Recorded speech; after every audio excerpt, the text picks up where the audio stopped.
They said no man would marry her, not with a baby already swelling beneath her dress. But in Dead Man's Gulch, even love is a gamble. And when she took her vows, she didn't just risk her name, she risked all three of their lives. If you love Untamed Wild West love stories filled with betrayal, passion, and deadly secrets, make sure to subscribe so you never miss the next tale. The church in Dead Man's Gulch was built from wood that still carried the smell of pine sap and sorrow. Its white paint peeled under the desert sun. Its steeple leaned like it had grown tired of pointing at heaven. That morning, the bell tolled for a wedding, though half the town whispered it should have tolled for a funeral. Her name was Eliza Kane. She walked down that crooked aisle with her belly just beginning to show, the swell hidden beneath layers of ivory cloth. But gossip traveled faster than dust, and the Gulch had no shortage of tongues. She's ruined. Someone hissed from the pews. Not fit for vows. Another spat. Eliza kept her eyes forward, her chin high. She learned that if you hold your head steady enough, you don't feel the stones people throw with their words. At the altar waited Thomas Reed, a rancher with calloused hands and a smile that looked borrowed from a man who'd once been kinder. He'd offered her marriage when no one else would. He hadn't asked who the father was. He hadn't asked anything, really, except that she agree quickly and say little. Desperation has its own kind of silence, and Eliza had clutched it like a drowning woman clutches driftwood. The preacher read from the worn Bible, his voice cracked like a boot sole. When he reached the line, "Speak now or forever hold your peace," the room held its breath. A crow outside cawed once, like it wanted to be counted. No one spoke. "By the power vested in me," the preacher intoned, "I now pronounce you man and wife." Thomas leaned in, his lips brushing hers, cool, perfunctory, like sealing a bargain rather than blessing a bond.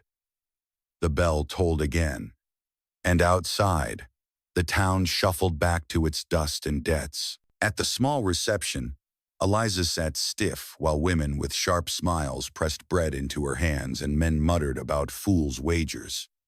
Thomas poured whiskey for himself and water for her, his hands steady but his eyes restless, scanning the room as if waiting for someone who hadn't come. When the last guest left, the house he led her to was silent, except for the creak of the porch.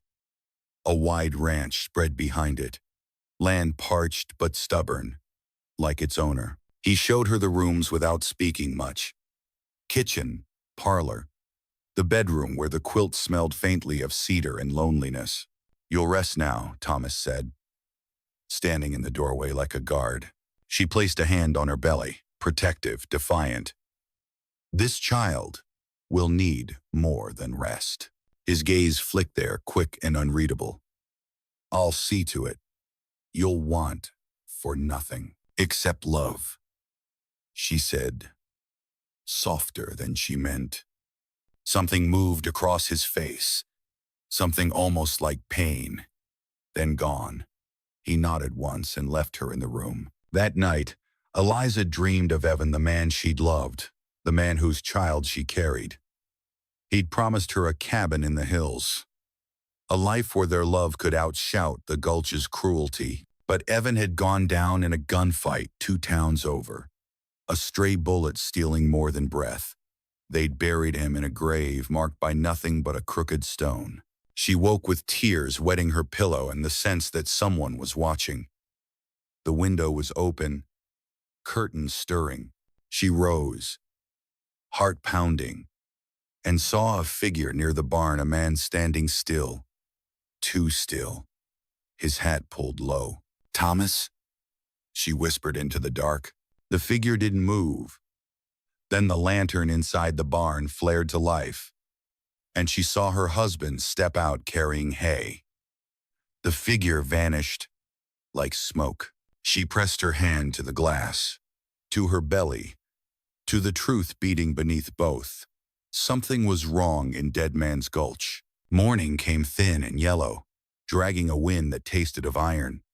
Eliza woke to the sound of buckets and hooves. Thomas was already in the yard, moving like a man who owed the day more than the day would ever pay back. He didn't look up when she stepped onto the porch. Shawl gathered tight, belly a soft curve against the fabric. "Eat," he said without turning. "There's bread on the table." "I can help," she offered. "You'll need your strength." "For what?" "For what's coming." He didn't say more. Some men build fences with posts and wire. Thomas built his with sentences that stopped short. By noon, a woman from town arrived in a wagon that squeaked like it had complaints. She introduced herself as Martha Pike, midwife, sharp-eyed, jaw set the way midwives' jaws get after they've watched too many births turn into funerals. "You'll see her once a week," Thomas said. Until what?" Eliza asked. "Until the child comes," Martha answered for him, measuring Eliza with a look that took in more than flesh. "Eat meat. Walk at dusk. No climbing ladders. And no trips to town without a man." "I'm not a parcel," Eliza said. "In the gulch," Martha said, "women are parcels until they aren't. Best to pick your wrappings." Thomas paid Martha in coins that clinked like a verdict. When the wagon left, Eliza watched dust follow it down the road like a dog that hadn't learned to heel. That evening, Thomas brought in a ledger from the barn and sat at the kitchen table, pencil-scratching figures that meant hay, salt, wages. Eliza made stew that smelled like patience. She set a bowl in front of him. He didn't eat. "You should choose a name," she said. "For when the baby comes." "Thomas," he said, automatic. "If it's a girl, then she'll bear my mother's," he said. "Ruth." Eliza's hand went to her belly. "You talk like names are paperwork." "Names are claims," he said.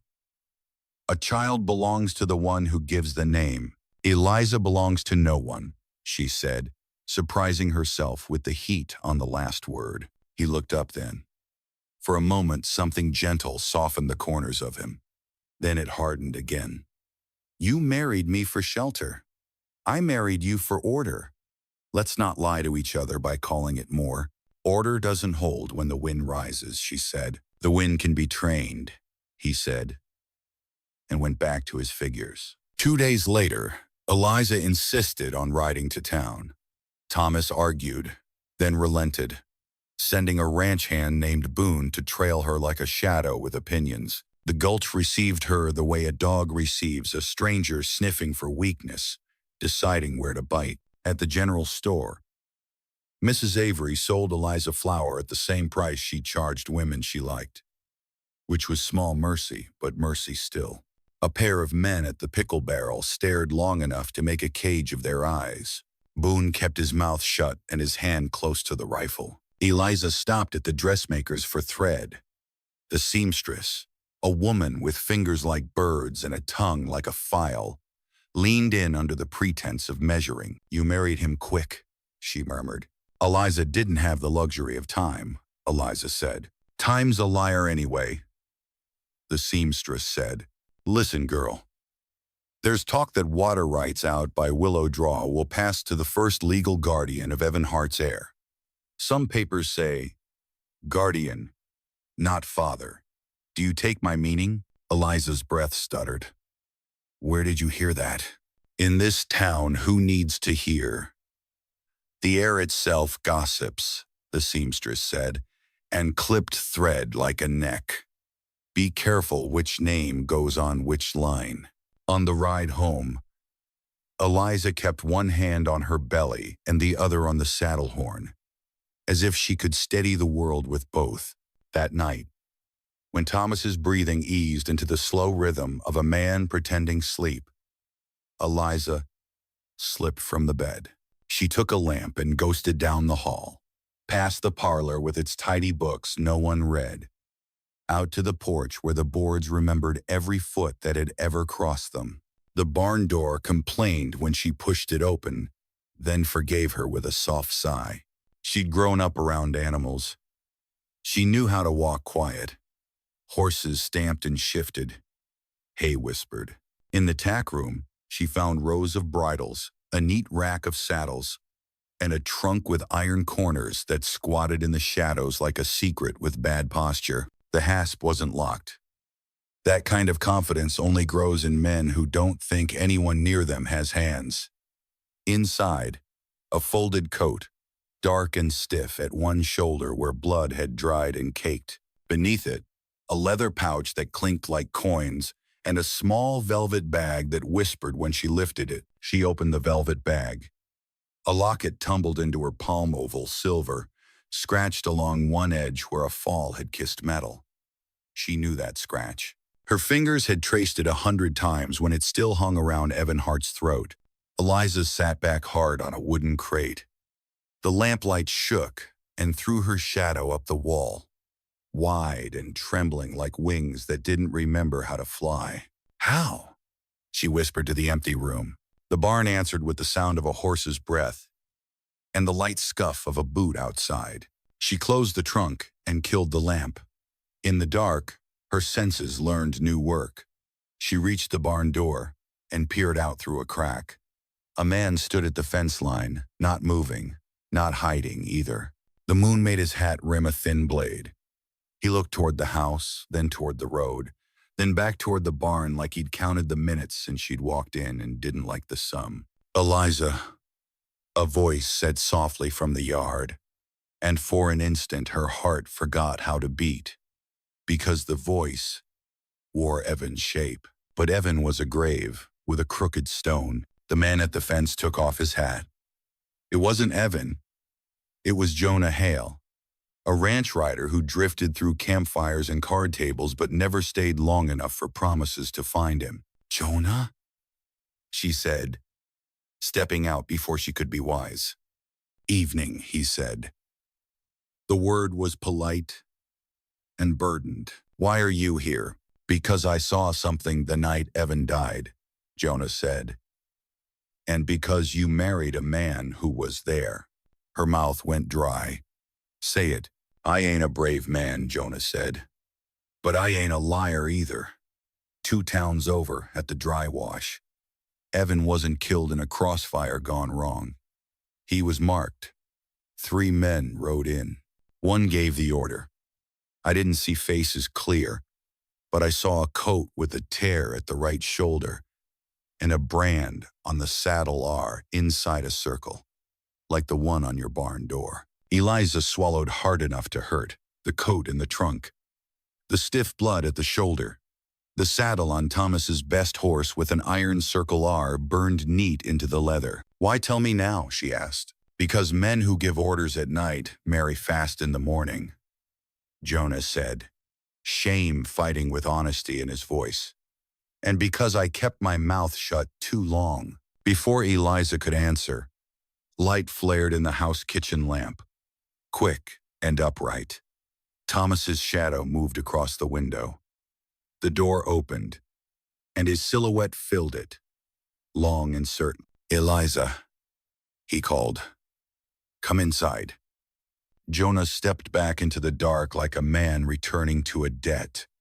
"I ain't your enemy," he said, "but I seen what I seen." Eliza walked toward the porch like she was crossing a narrow bridge, and the water under it was made of knives. Thomas waited with one hand on the doorframe and the other behind his back. "Couldn't sleep?" he asked. "I was checking the horses," she said. "This wind unsettles them." "This wind unsettles everyone," he said, "especially men who don't know which name their child will carry." She climbed the steps. He stepped aside to let her pass, then closed the door with a care that sounded too much like calculation. At the table sat a man in a city coat with a silver stick pin that caught the lamp and cut the light in pieces. His smile looked like a ledger that had learned to wear lips. "Evening, Mrs. Reed," he said. "Name's Lyle. I handle papers that make life easier for folks who plan ahead." Eliza's hand found the back of a chair and held on.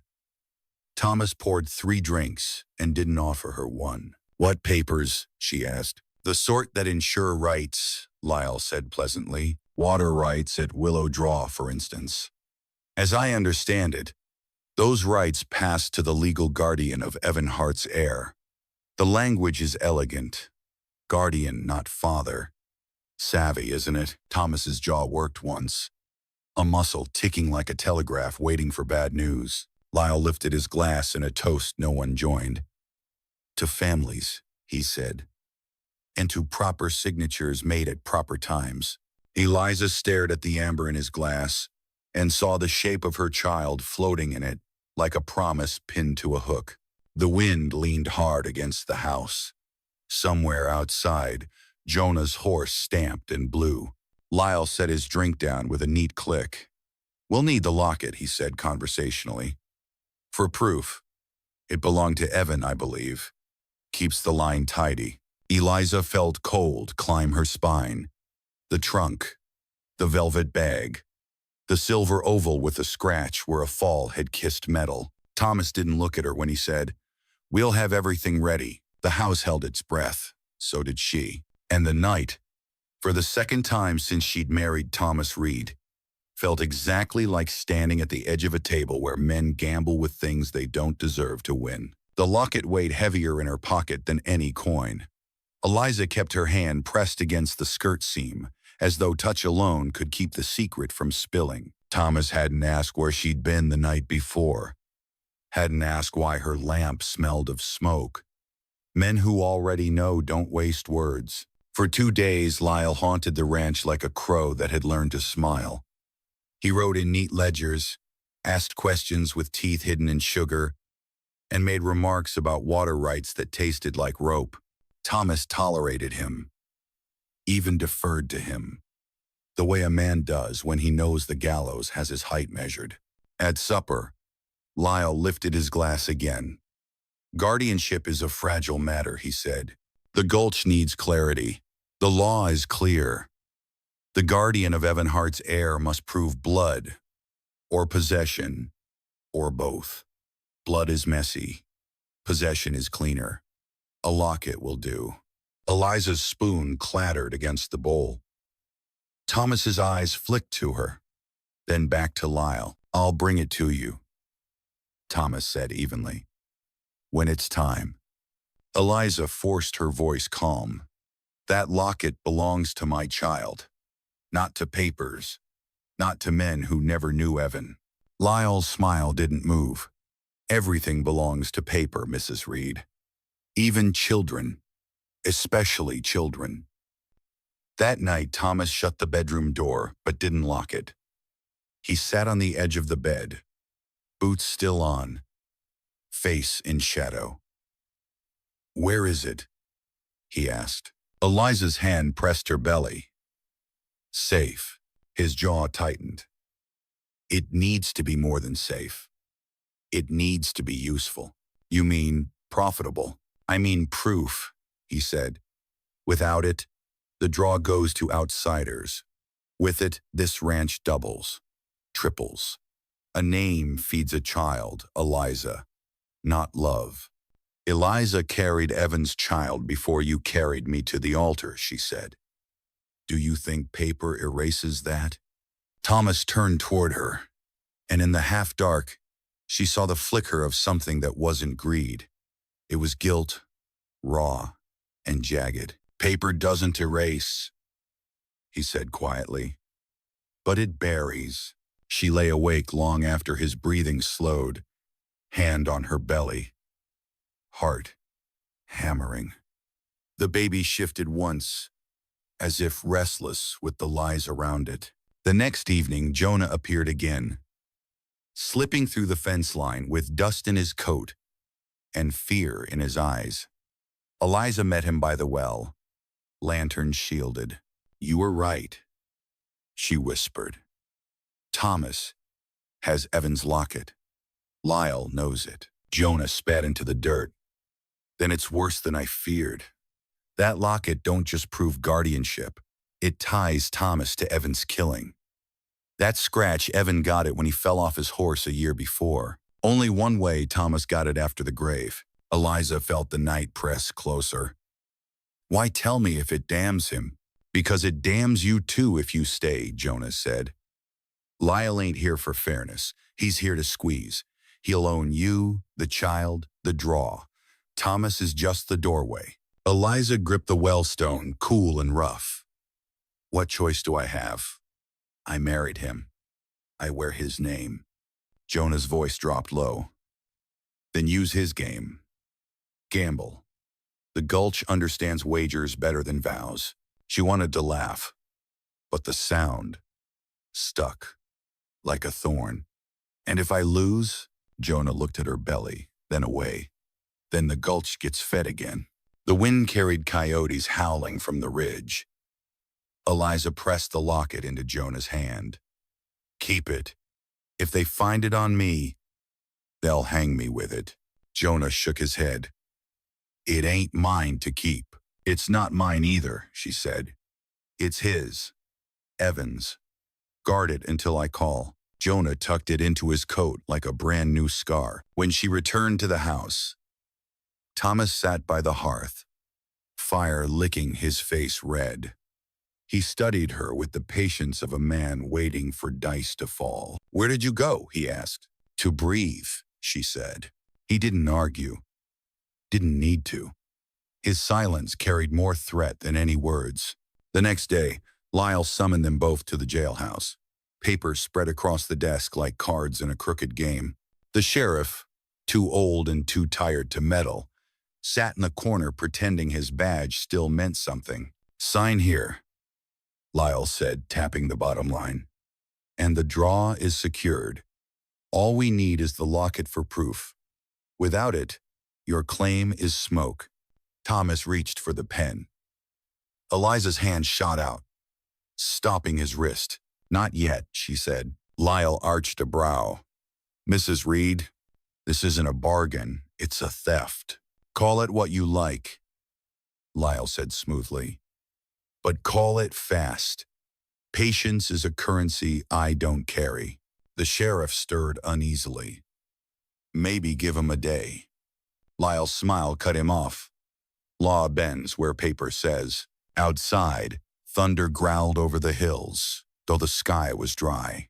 The Gulch had a way of warning those who knew how to hear. That night, Eliza stood on the porch as lightning forked on the horizon.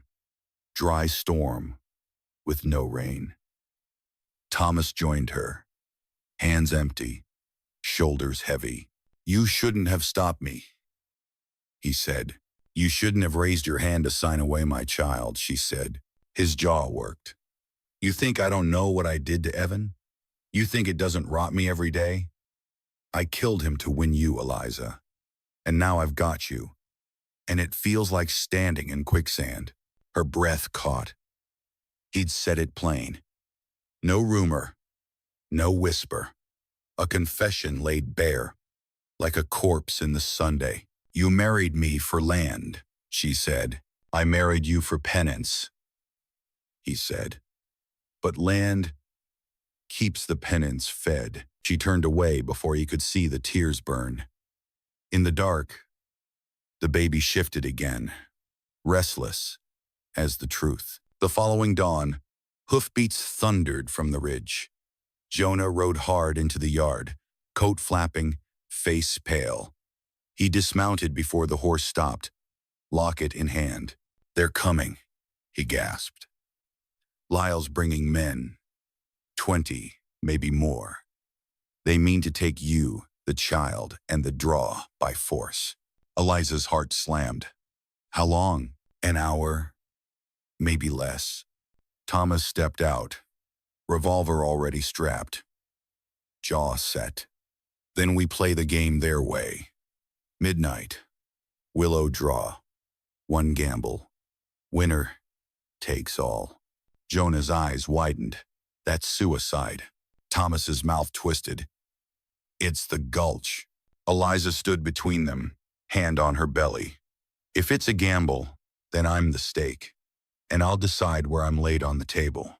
The storm on the horizon growled louder, promising lightning without mercy. Willow draw lay cracked and empty beneath the storm, A dry basin where lightning sketched jagged promises across the sky. Midnight's hourglass was nearly spent when Thomas rode in with Eliza behind him, Jonah close at their flank.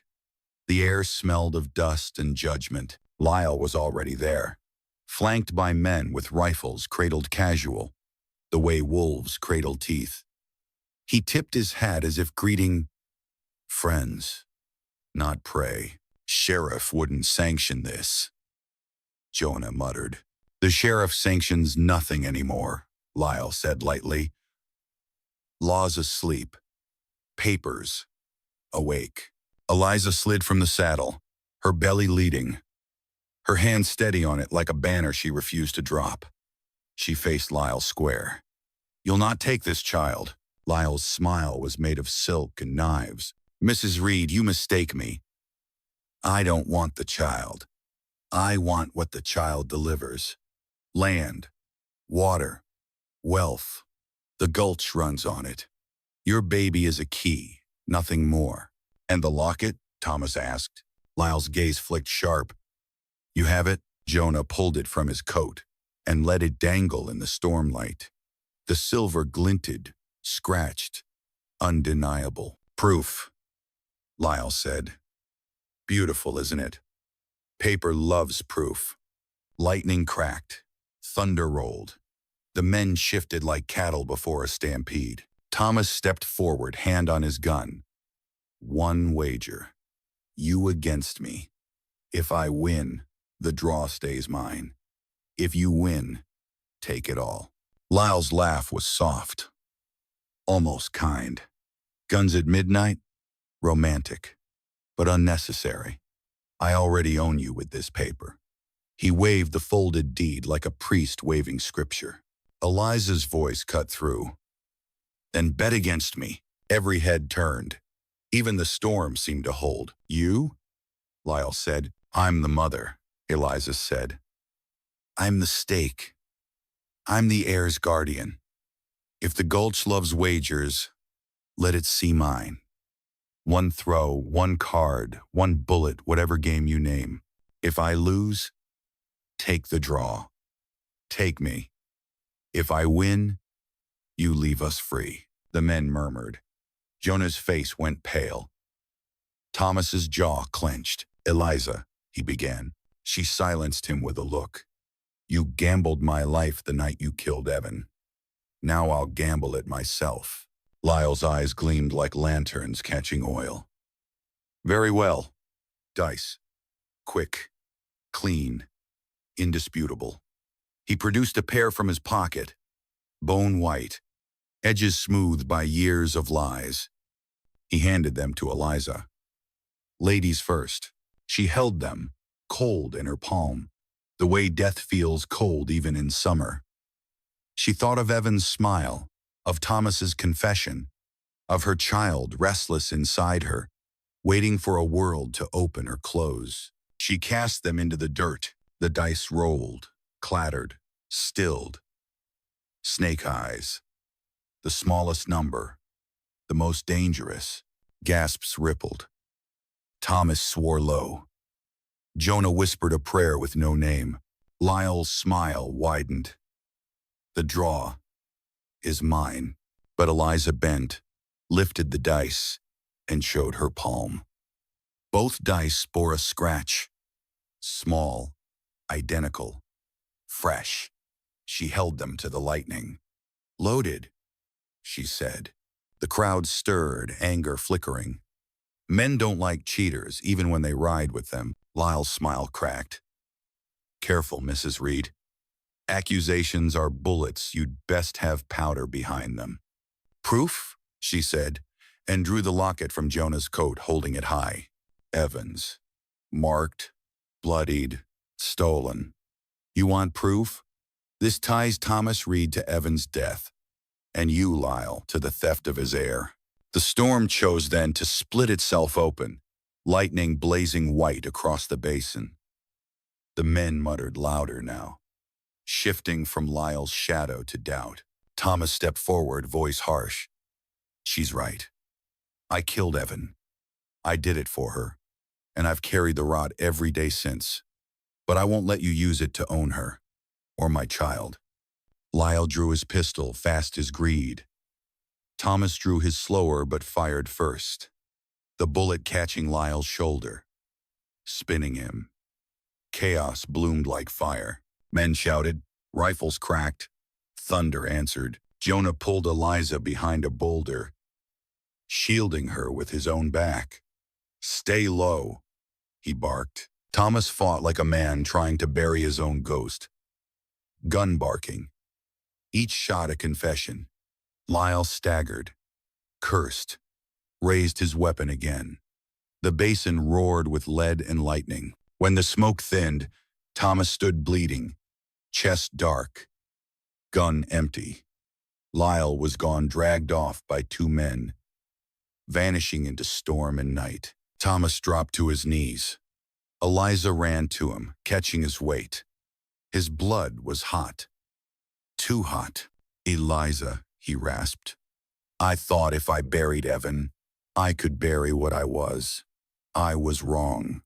Her tears fell fast, mingling with the rain that finally broke, washing blood into mud. "Don't leave us," she whispered. His hand found hers, pressed it to her belly. "I already did. Forgive me anyway." His breath left in a sigh that didn't return. The storm rolled on. Jonah stood guard, rifle smoking, eyes hollow. The other men melted away, unwilling to claim victory over a widow and a corpse. Eliza knelt in the mud, holding Thomas with one hand and her belly with the other.